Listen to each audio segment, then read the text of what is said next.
Hello everyone, I'm Cheryl McColgan, founder of Heal, Nourish, Grow, and today I'm going to show you my keto carne asada recipe. So we'll start by prepping the vegetables. This calls for a large white onion. This is like an extra large white onion, so I'm actually using this in the chimichurri sauce that'll go with it, so I'll probably just use about half of this. But because this is a marinade, we're pretty much rough chopping everything. Nothing really needs to be finely chopped. So you can really just cut things in pieces for this recipe.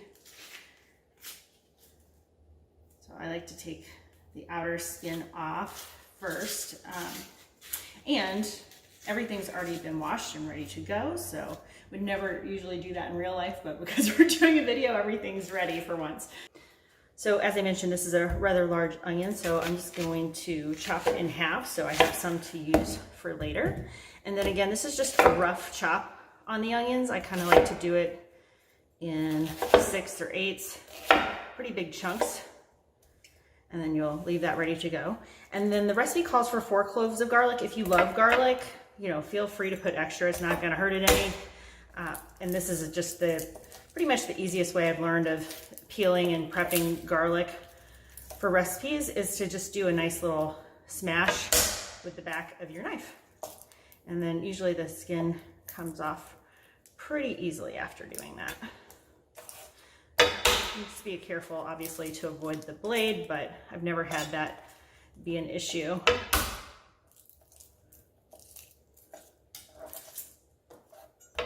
So you could just leave these smashed, that's already released the oil in the garlic, but I do like to just give them a little bit of a rough chop.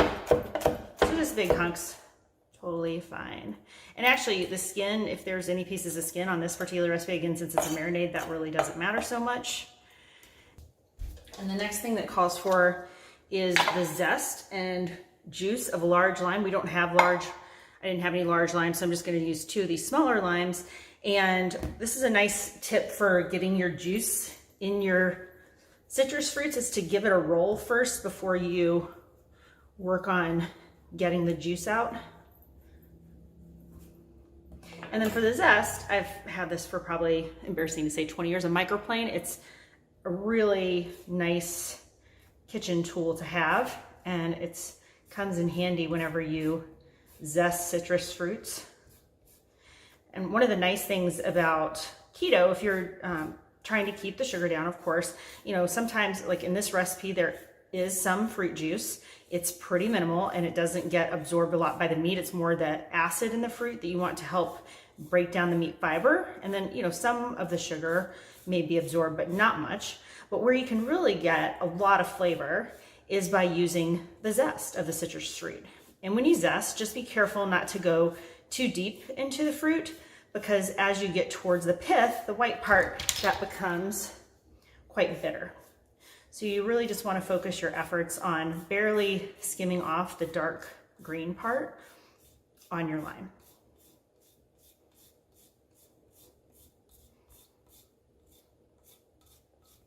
Okay, that's close enough. And then normally you just, would have your 1 large lime if you have large limes available. But so this will have you end up with maybe, 1 to 2 teaspoons of zest. I never really measure it. It's, especially for a marinade, this blend of flavors is so awesome. And quite honestly, having, an extra teaspoon of zest here or there isn't going to make much difference. It'll just give you some extra flavor. So don't stress out too much about the amounts on this recipe. In fact, in general, I wouldn't stress out too much about amounts on recipes, except for baking, because it requires some more precision for sure. So you can see how much that ended up there. I'd say a teaspoon or 2, perfect.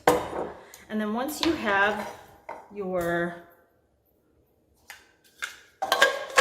lime zested, you're just gonna cut it in half. Now, if you didn't have a juicer, I actually found this juicer at a thrift stop locally for $1, which was awesome. But if you don't have a juicer, you can just squeeze the lime. But since I do have it, I'm going to use it. also plenty of juicers on Amazon, but I was pretty happy to find this one for just $1. I had never really had one in the past just because I don't use it all that often, but for $1 it seemed worthwhile. And just set that aside. Now we'll move on to the orange. So it only calls for the juice of a half of an orange. Same thing here, you can roll it to get the juices flowing nicely. And then I'll zest first. Now again, since there's no, you're just getting the oil of the orange and the zest. This happens to be a blood orange, by the way, which is really awesome. We don't have them in Cincinnati year round, but so normally if it's calling for the half of an orange, you could just zest half. But again, since the skin has all the oils and flavor, and because we're not adding any carbs, I'm just going to go ahead and zest the entire orange, even though we'll just use half of the orange for juice. And then with your other half of an orange, obviously if not everybody's in your keto in your family, you might have somebody that wants that, but you could use it as, you know, just a light flavoring for water. If you don't squeeze it, it's just going to add a very minimal amount of juice to your water. But because this has been zested, then you've got some more of the oils on the orange exposed, so you'll get that nice flavor. So there's our orange zest. And now we'll get the juice from half of this beautiful blood orange.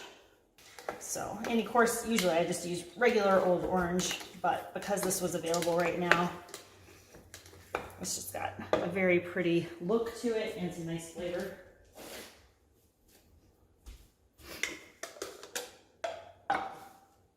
So now we'll prepare our cilantro. So I like getting these whenever I can find them. It's a live cilantro and they were on sale today at Kroger. All the live herbs were 2 for $4. So normally if I buy a bunch of cilantro at the grocery store, especially if I buy organic, it might cost me $1 anyway. So what I'd like to do with this is I use this cilantro today, you know, tearing most of it off, and then I plant this, and then you'll have more cilantro in a few weeks. So I like to use those whenever they have them available. And then just leave, you know, make sure you leave a few leaves on there so I can get some sunlight, and then I will plant that later. And so this recipe calls for about a cup of cilantro. Again, because it's a marinade, we're just doing a rough chop on the cilantro.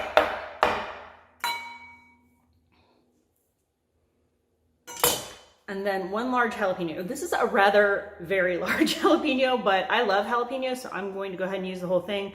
If you're sensitive to spice, obviously don't use that much. You could leave it out, but I'd recommend at least, you know, just a slice or two to give it some of that nice green flavor. And we're just slicing the jalapeno. Another thing you can do to make it less spicy is cut it in half lengthwise first and remove the seeds. But again, I really like them. And then plus I find that jalapenos nowadays from the grocery store just really aren't that spicy. So I've never had a problem with it being too bad. Now we're ready to put it together, the marinade, and prepare the steak. So I have this beautiful, I visited a new butcher today in Cincinnati, and this is actually a local grass-fed Wagyu flank steak, which I am extremely excited about. So whenever I get a steak from Kroger, I know that they're obviously following, we hope, the best, safest practices, but I always just like to give them a quick rinse, just get any bacteria that might be on the outside, or just, you know, from sitting around a little bit, just seems to freshen it. So I like to just give it a quick rinse. I have a plastic cutting board on hand. Anytime that I do meat, I always keep my booze block for strictly vegetable stuff, just to keep everything very sanitary. And then so now we'll prep the meat.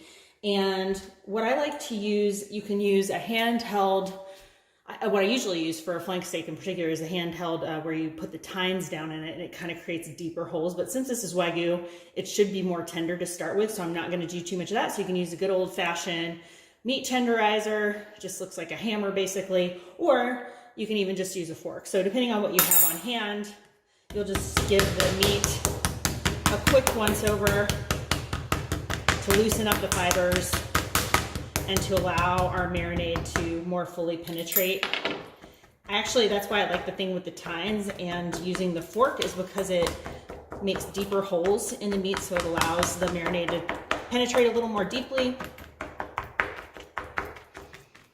So really the hammer one kind of more spreads it out and loosens the fibers, and then I feel like using the fork lets it get in there nice and deep. So like I said, pretty exciting about this. It's like the local grass-fed Wagyu. And that meat store is going to be the death of me, I think. It's got so much great stuff. So now it's time to bring everything together. Usually I have a gallon freezer bag for this, which works fine, but our kids had a project at school where they needed some really big. Look, I think this is 2.5 gallons. So since I have it, I'm going to use this. I've given some thought to this lately though, and I'm still going to use it to mix everything up and to kind of massage the meat a little bit. But then once I'm finished with that, I'm going to go ahead and release it into a glass container, because we have acid in this recipe. It, you know, has a possibility to kind of break down the plastic, and that is not good for your health. So I've started to give that some more consideration lately as far as plastics and my use of them for storing food. So I'll go ahead and just throw, oh, that was quite literally, throw the onions in the bag.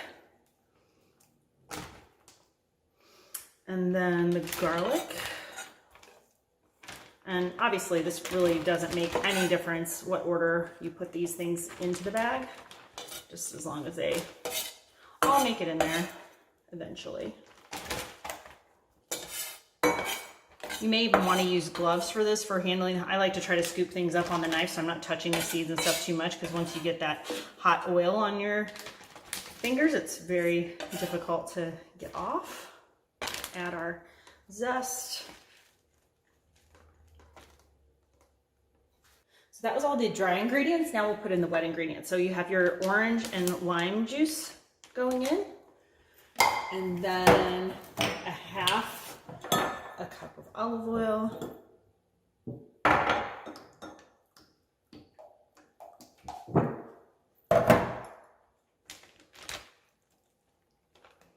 And a half a cup of Worcestershire. So that's all of your, that's all of your wet ingredients. And then salt and pepper, depending on how much salt you like. The recipe, as I wrote it, calls for half of a teaspoon each, but a little more or less in either direction is not going to hurt anything. So, and I really like using fresh cracked, so I don't always measure that super well. And then you've got your Wagyu. So the Wagyu will go in last. And then as you seal up the bag, just press out any of the air. And then now's the fun part. Massage the meat and make sure all the ingredients are broken up. Get everything nice and covered.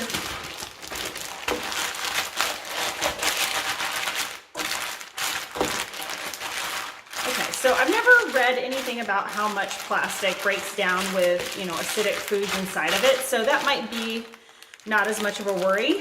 I have to do some research on that at some point. But obviously, if you're just trying to avoid using plastics for your food stuff, you'll want to take this out and put it in a glass or a metal pan, like a Pyrex, some kind of dish like that that can hold the meat easily. And then you'll just have to, you know, turn it a little more often, and, you know, use a fork and stuff, instead of where if you put this in the refrigerator as is, you know, every once in a while you can just turn it and massage it around a little bit more. So either way, totally up to you. I've done it this way for years. Hopefully it's not a huge health concern, but ideally you'll want to let this marinate overnight. So there you have it. That was the Keto Carne Asada marinade. Ideally, you'll want to leave this in the refrigerator overnight, marinate up to 24 hours, and when you're ready, you're going to throw it on the grill. If you don't have 24 hours to marinate this, I would try to make it at least a couple hours. It just allows the flavors to develop more, so the longer you can leave it, the better. But I've done this before kind of on a last minute type of thing, marinate it for just a few hours, and it's still very, very delicious. So there you go, Keto Carne Asada. I hope you found this video helpful, and please give us a thumbs up, a like, a follow. Check us out on our other channels, and all the recipes are on healnourishgrow.com. See you again soon.